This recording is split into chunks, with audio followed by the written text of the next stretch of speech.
ஈரானுக்கும் இஸ்ரேலுக்கும் இடையிலான யுத்தம் முடிவற்றதுக்கு பிறகு ஆயத்துல்லா அலி ஹாமனி முதல் தடவையாக ஊடகங்களுக்கு வெளிப்படையாக பேசியிருக்கிறார். ஜியோனிச அமைப்பு மொத்தமாக சரிக்கப்பட்டிருக்கிறது இந்த யுத்தத்தில் என்கிற ஒரு வாதத்தை முன்வைத்திருக்கிறார். இஸ்ரேல் உலகத்திற்கு காட்டிக் கொண்டிருந்த மொத்த பிம்பத்தை, எங்க நாட்டுக்குள்ள எதுவும் வர முடியாது, அயன்டோம் இருக்குது, அது இருக்குது, இது இருக்குதுன்னு சொல்லியிருந்த மொத்த பிம்பத்தையும் உடைத்து நாங்கள் உள்ளே நுழைந்திருக்கிறோம், இதுவே எங்களுடைய பாரிய வெற்றி என்கிற செய்தியையும் இன்றைக்கு சொல்லியிருக்கிறார். அதே நேரம் இன்றைக்கு கொல்லப்பட்டிருக்கக்கூடிய 120 அப்பாவிகள்ல 30க்கும் மேற்பட்டவர்கள் சிறுவர்கள், குழந்தைகள் என்கிற செய்திகளும் வெளியாகி இருக்கிறது. நம்ம எல்லாம் சந்தோஷமாக மகிழ்ச்சியாக ஏதோ ஒரு வகையில் இருக்கிற இந்த காலகட்டத்தில் அந்த மக்களுக்கு இப்படியான ஒரு சோகமான நிலை தொடர்ந்து இருந்து வருகிறது. எனவே அஸ்ஸலாமு அலைக்கும் வரஹ்மத்துல்லாஹி வபரகாத்துஹு. அன்பிற்கினிய சகோதர சகோதரிகளே, நம் அனைவர் மீதும் ஏக இறைவனுடைய அமைதியும் கருணையும் உண்டாகட்டுமாக என்கிற உயரிய பிரார்த்தனைகளோடு பாலஸ்தீனத்தினுடைய காசா பகுதிகளில் தொடர்ந்து என்ன நடந்து வருகிறது என்கிற செய்திகளை நம்ம பார்த்து வர்றோம். இன்றோடு 629வது நாளாகவும் காசா மீதான தங்களுடைய தாக்குதல்களை தொடர்ந்து கொண்டிருக்கிறது இஸ்ரேலிய ஆக்கிரமிப்பு இராணுவம் என்கிற செய்திகள் வெளியாகி கொண்டிருக்கிறது. குறிப்பாக இன்றைய நாள் என்பது பாலஸ்தீன அப்பாவிகளுக்கு தாங்க முடியாத ஒரு அகோரமான நாள் என்பதுதான் இன்றைக்கு வந்திருக்கக்கூடிய செய்திகளாக இருக்கிறது. என்னன்னா, இன்றைய தினம் மாத்திரம் சுமார் 120 பேர் காசாவிலே கொல்லப்பட்டிருக்கிறார்கள், ஷஹீதாகி இருக்கிறார்கள். 300க்கும் மேற்பட்டவர்கள் படுகாயம் அடைந்திருக்கிறார்கள் என்கிற கவலைக்குரிய செய்திகள் வெளியாகி இருக்கிறது. பாலஸ்தீனம் என்பது தனித்து விடப்பட்டிருக்கிறது, அவர்களுக்கு கரம் கொடுக்க கை கொடுக்க யாரும் இல்லை என்கிற நிலையில இன்றைக்கும் தங்களுடைய நாட்டுக்காக, தங்களுடைய தேசத்திற்காக பாலஸ்தீன விடுதலை அமைப்பினர் போராடி கொண்டிருக்கிறார்கள். இதே நேரத்தில் காசா விவகாரத்தில் ஒரு சுமூகமான சமாதானமான ஒரு நிலையை எட்ட இருக்கிறோம் என்கிற செய்திகளை கத்தார் அறிவிக்கிறது, மற்ற அரபு நாடுகள் அறிவிக்கின்றன. ஆனால் எதுவுமே நடந்த பாடில்லை. இதற்கிடையில் இன்றைய நாள் காசாவுக்குள் உணவுகள் கொண்டு செல்லப்பட்டதாக ஒரு செய்தி பரவி கொண்டிருக்கிறது. அப்படியான எந்த செய்திகளும் வெளியாகல. அந்த மக்களுக்கு இன்றைக்கும் உணவுகள் இல்லை, தண்ணீர் இல்லை, மருந்துகள் இல்லை என்கிற நிலையில ஒன்றுமே இல்லாமல் தடுமாறிக் கொண்டிருக்கிறது காசாவினுடைய சமூகம் என்கிற செய்திகளை நம்ம இன்னைக்கும் பார்க்க முடிகிறது. காசா மீதான தாக்குதல்களை இஸ்ரேல் தொடர்கிற அதே நேரத்தில் இன்றைய நாளில் இஸ்ரேலிய ஆக்கிரமிப்பு இராணுவம் ஜோர்டான் வேலி பகுதிகளில் இருக்கக்கூடிய ஜோர்டான் பள்ளத்தாக்கு பகுதிகளில் அவர்களுடைய ஒரு ட்ரைனிங்கை நடத்தி இருக்கிறாங்க. இராணுவ பயிற்சி ஒன்று நடைபெற்றிருக்கிறது. அந்த பயிற்சி நடைபெற்றது இன்றைக்கு காசாவுக்குள்ள ஒரு பயங்கரமான அச்சமான ஒரு சூழலையும் உருவாக்கி இருக்கிறது. காரணம் என்னன்னா, அவர்கள் தற்போது ஈரானுக்கும் இஸ்ரேலுக்கும் இடையிலான யுத்தம் முடிவுக்கு வந்திருக்கக்கூடிய நேரத்தில் மீண்டும் இராணுவ பயிற்சிகளை மேற்கொண்டிருக்கிறார்கள். இந்த பயிற்சிகளினூடாக புது வகையான திட்டத்தோடு அவர்கள் காசாவுக்குள் மீண்டும் வரக்கூடும், மீண்டும் உச்சகட்ட ஃபோர்ஸை காசாவுக்குள்ள அனுப்பக்கூடும் என்கிற அச்சம் உருவாகி கொண்டிருக்கிறது. இதே நேரத்தில் பெஞ்சமின் நெதன்யாகு, இஸ்ரேலுடைய பிரதமரை பொறுத்தவரையில், அவரும் தன்னுடைய அறிக்கைகள் என்ன சொல்றாருன்னா, நாங்கள் எப்படியாவது காசாவுக்குள்ள வெற்றி வாகை சூடுவோம், அதற்குரிய ஏற்பாடுகளை நாங்கள் செய்து கொண்டிருக்கிறோம் என்று சொல்கிறார். உள்ள போய் அவங்க வெல்ல போறதில்லைன்னு அத்தனை பேருக்கும் தெரியும். ஆனால் பல பேரை கொன்று குவிப்பார்கள் என்கிற அச்சம் தான் அங்க இருக்கக்கூடிய மக்களுக்கு எழுகிறது. இன்றைக்கு கொல்லப்பட்டிருக்கக்கூடிய 120 அப்பாவிகள்ல 30க்கும் மேற்பட்டவர்கள் சிறுவர்கள், குழந்தைகள் என்கிற செய்திகளும் வெளியாக இருக்கிறது. நம்ம எல்லாம் சந்தோஷமாக மகிழ்ச்சியாக ஏதோ ஒரு வகையில் இருக்கிற இந்த காலகட்டத்தில் அந்த மக்களுக்கு இப்படியான ஒரு சோகமான நிலை தொடர்ந்து இருந்து வருகிறது. எனவே அந்த மக்களுக்காக அல்லாஹ்விடத்திலே பிரார்த்தனை செய்யுங்கள், அல்லாஹ்விடத்திலே கையேந்துங்கள்.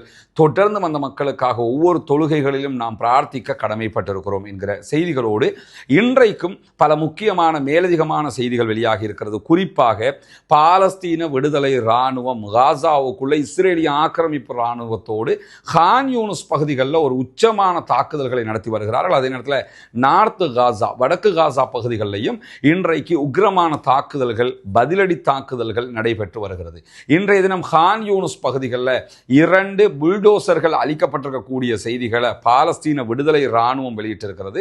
2 புல்டோசர்கள்னா 2 பேர் அதில் குறைந்தபட்சம் கொல்லப்பட்டிருப்பாங்கிறது அனைவருக்கும் தெரியும். அதே நேரத்தில் நார்த் காசா பகுதிகளில் இன்றைக்கும் 3 மெர்காவா டேங்குகள் அளிக்கப்பட்டிருக்கிற அதே நேரத்தில் நட்சாரிம் காரிடோர் பகுதிகளில் 2 அவர்களுடைய ஆட்களை ஏற்றிக்கொண்டு செல்கிற வெஹிக்கிள்களும் அளிக்கப்பட்டிருக்கிறது என்கிற செய்திகளை பாலஸ்தீன விடுதலை இராணுவம் வெளியிட்டிருக்கிறது. 3 மெர்காவா டேங்க்னா குறைந்தது 15 பேர் கொல்லப்பட்டிருப்பார்கள். இந்த இடத்துல 2 வெஹிக்கிள் என்று சொல்லும்போது அங்கும் குறைந்தது ஒரு 10 பேராவது கொல்லப்பட்டிருப்பார்கள் என்று ஊகித்துக் கொள்ள முடியும். எப்படி பார்த்தாலும் இன்றைக்கும் குறைந்தது 25 இஸ்ரேலிய ஆக்கிரமிப்பு இராணுவத்தைச் சேர்ந்தவர்கள் கொல்லப்பட்டிருக்கிறார்கள். ஆனால் இந்த செய்திகளை பாலஸ்தீன விடுதலை இராணுவம் வெளியிட்டிருக்கிறது. அதே நேரத்தில் இஸ்ரேலுடைய ஊடகங்கள் இதை உறுதிப்படுத்தி இருந்தாலும் இஸ்ரேலிய ஆக்கிரமிப்பு இராணுவம் இதை இதுவரைக்கும் ஒத்துக்கொள்ளவில்லை. ஒப்புக்கொள்ளாத ஒரு சூழலை நம்ம பார்க்கிறோம். என்னன்னா, தொடர்ந்து தங்களுக்கு இராணுவ ரீதியாக ஏற்படக்கூடிய பலவீனங்களை அவர்கள் வெளிக்காட்டுவதில்லை என்பது நமக்கெல்லாம் தெரியும். இப்படியான ஒரு சூழலுக்கு மத்தியில் இன்றைக்கு ஈரானுக்கும் இஸ்ரேலுக்கும் இடையிலான யுத்தம் முடிவற்றதுக்கு பிறகு ஆயத்துல்லா அலி ஹாமனி முதல் தடவையாக ஊடகங்களுக்கு வெளிப்படையாக பேசியிருக்கிறார். நமக்கெல்லாம் தெரியும், ஈரான் இஸ்ரேல் வாருக்கு பிறகு ஈரான் அதிரடியாக IAEA என்கிற சர்வதேச அணுசக்தி முகமையிலிருந்து நாங்கள் வெளியேறுகிறோம் என்கிற ஒரு அறிவிப்பை விடுத்திருந்தாங்க.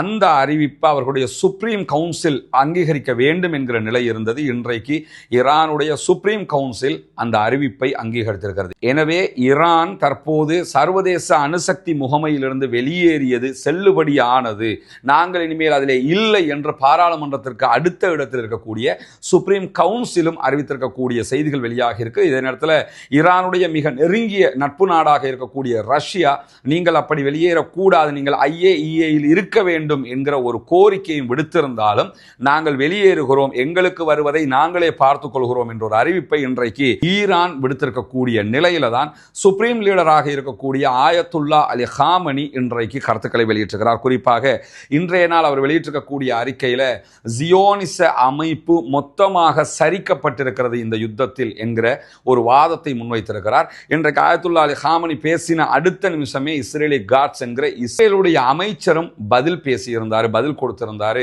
நாங்கள் இதை ஏற்றுக்கிற மாட்டோம், நாங்கள் தான் ஜெயிச்சிருக்கிறோம், நீங்க ஜெயிக்கல என்று சொல்லியிருந்தாரு. ஆனால் ஈரானுடைய சுப்ரீம் லீடராக இருக்கக்கூடிய ஆயத்துல்லா அலி ஹாமனி பேசுகிற நேரத்தில் என்ன சொல்றாருன்னா, அமெரிக்காவின் முகத்திலும் ஒரு கையை வைத்துத்தான் நாங்கள் இஸ்ரேலை தோற்கடித்திருக்கிறோம். இஸ்ரேல் தனியாக நின்று சண்டையிட்டால் எங்களிடத்தில் ஒட்டுமொத்தமாக தோல்வி அடைந்து விடும் என்பதற்காகவே தான் அமெரிக்கா உள்ளே நுழைந்தது.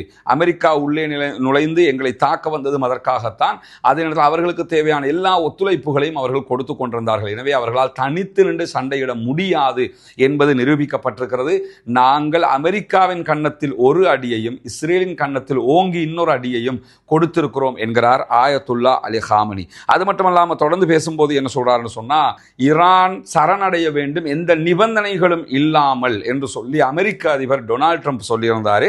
வரலாற்றில் ஒருபோதும் நாங்கள் சரணடைந்ததில்லை, சரணடைய போவதும் இல்லை, இந்த யுத்தத்திலும் நாங்கள் சரணடையவில்லை, அவர்கள் தான் சரணடைந்திருக்கிறார்கள். அமெரிக்க அதிபர் கெஞ்சி கேட்ட காரணத்தினால தான் இந்த சமாதான முனைப்புகள் கொண்டு வரப்பட்டதே தவிர இல்லை என்றால் இதற்கும் நாங்கள் ஒப்புக்கொண்டிருக்க மாட்டோம் என்கிறார் ஆயத்துல்லா அலி ஹாமனி. இது முதல் தடவையாக அவருடைய பேச்சாக இருக்குது. இந்த யுத்தம் நடந்த இந்த காலகட்டத்துக்குள்ள நீங்க எடுத்துக்கிட்டீங்கன்னு சொன்னா பல தடவைகள் இஸ்ரேலுக்கு எதிரான தாக்குதல்களை உக்கிரமாகவே ஈரான் நடத்தி கொண்டிருந்தது. எப்படியாவது ஒரு யுத்தத்தில் சமாதானத்தை கொண்டு வந்துடணும், ஏன்னா இஸ்ரேலை காப்பாற்றிடணும் என்று சொல்லித்தான் அமெரிக்கா உள்ள வந்தாங்க. ஒரு 12 நாளோட இந்த யுத்தம் நின்றுடுச்சு. ஆனால் சரியாக இருந்திருந்தால் உலக நாடுகளுக்குள்ளே எல்லாம் புகுந்து இவ்வளவு அரிச்சாட்டியம் பண்ணி அநியாயம் பண்ணக்கூடிய இஸ்ரேலுக்கு எதிராக இன்னும் கொஞ்ச நாள் இந்த யுத்தம் நடந்திருந்தால் கண்டிப்பாக இஸ்ரேல் மொத்தமாக முடக்கப்பட்டிருக்கும் என்பதையும் நம்ம புரிந்து கொள்ள முடியும்.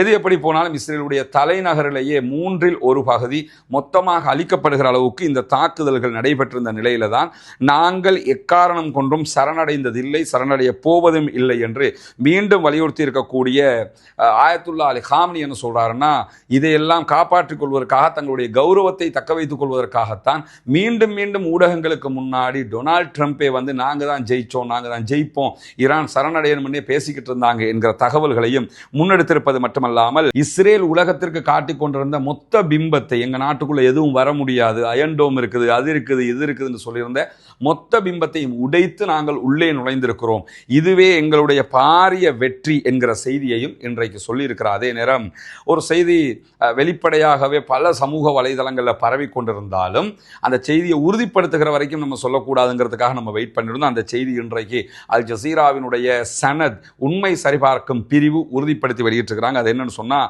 இஸ்ரேல் நமக்கு தெரியும் ஜூன் மாதம் 13ஆம் தேதி முதலாவது தாக்குதலை ஈரான் மீது நடத்தியது.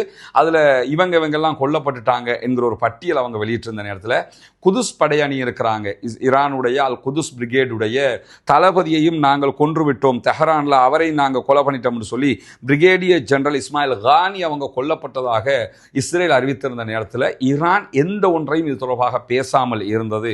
தற்போது ஈரானுக்கும் இஸ்ரேலுக்கும் இடையிலான யுத்தம் நின்றதற்கு பிறகு ஈரானில் நடத்தப்பட்ட வெற்றி கொண்டாட்டங்களில் இஸ்மாயில் கானி மீண்டும் களத்திற்கு வந்திருக்கிறார். வெற்றி கொண்டாட்டங்களில் வந்து பங்கெடுத்திருக்கிறாரு. இதில் இருந்து என்ன தெரியுதுன்னு சொன்னால் இவரை கொன்றதாக இஸ்ரேல் சொன்னது பொய்யானது என்பது மிக வெளிப்படையாக தெரிவது மட்டுமல்லாமல் இஸ்மாயில் கானியை பொறுத்தவரை 2020 இஸ்மாயில் கானியை நாங்கள் கொண்டுட்டோம்னு சொல்லி இதே மாதிரி அமெரிக்கா அறிவிச்சிருந்தாங்க. அதற்கு பிறகும் இஸ்மாயில் கானி களத்தில் இருந்தார். இப்பொழுதும் இஸ்மாயில் கானி களத்திற்கு வந்திருக்கிறார். எனவே இஸ்மாயில் கானி கொல்லப்படவில்லை என்பது உறுதிப்படுத்தப்பட்டிருக்கிறது. இஸ்ரேல் இவருடைய விவகாரத்தில் சொன்னது பச்சை பொய் என்பதும் தற்போது உறுதியாகி இருக்கக்கூடிய ஒரு சூழலை நம்ம பார்க்க முடிகிறது.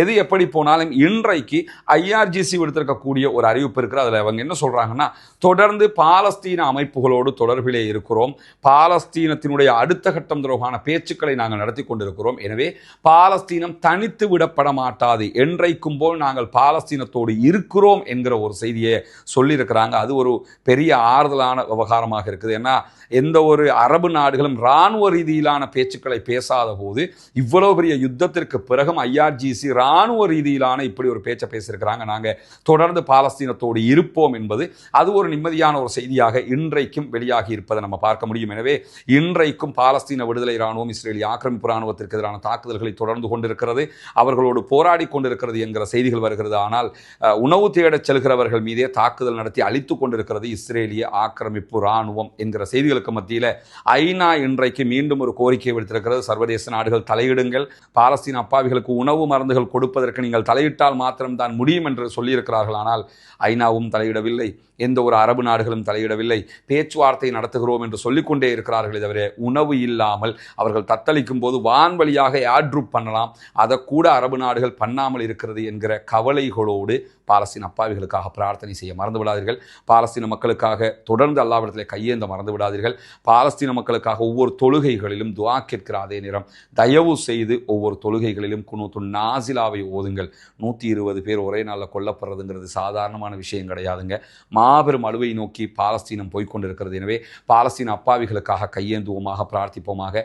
பாலஸ்தீனத்தில் இப்படி ஒரு அநியாயத்தை செய்யக்கூடிய இஸ்ரேலிய ஆக்கிரமிப்பு இராணுவத்திற்கு எதிராக தொடர்ந்தும் அல்லாஹ்விடத்திலே குனூத்து நாசிலாவை ஓதுகிற அதே நேரம் ஜனநாயக ரீதியாகவும் பாலஸ்தீன அப்பாவிகளுக்காக குரல் எழுப்புவோமாக என்கிற கோரிக்கைகளோடு எதிர்வருகிற 30ஆம் தேதி கொழும்பு கம்பெனி தெருவில் இருந்து அமெரிக்காவினுடைய தூதுவர் ஆலயம் வரைக்கும் ஒரு பாலஸ்தீன ஆதரவு பேரணி ஒன்று ஏற்பாடு செய்யப்பட்டிருக்கிற ஃப்ரெண்ட்ஸ் ஆஃப் பாலஸ்டைன் என்கிற அமைப்பு, பாலஸ்தீன நண்பர்கள் என்கிற அமைப்பு தான் இந்த பேரணியை ஏற்பாடு பண்ணியிருக்கிறாங்க.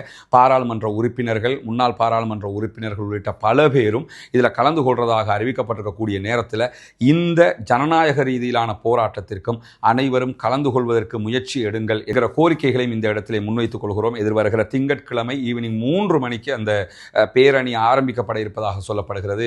அக்யூரேட்டாக எந்த இடத்துல ஆரம்பிக்கும் என்கிற செய்திகளையும் அடுத்தடுத்து நம்முடைய அப்டேட்டில் நம்ம தர்றதுக்கு தயாராக இருக்கிறோம். நம்மால் முடிஞ்சது அவ்வளோதான் பிரார்த்திக்க முடியும், அந்த மக்களுக்காக ஜனநாயக ரீதியாக குரல் எழுப்ப முடியும். எனவே அதற்கும் தயாராகுங்கள். வாஹர் தஅவானா அல்ஹம்துலில்லாஹி ரப்பில் ஆலமீன்.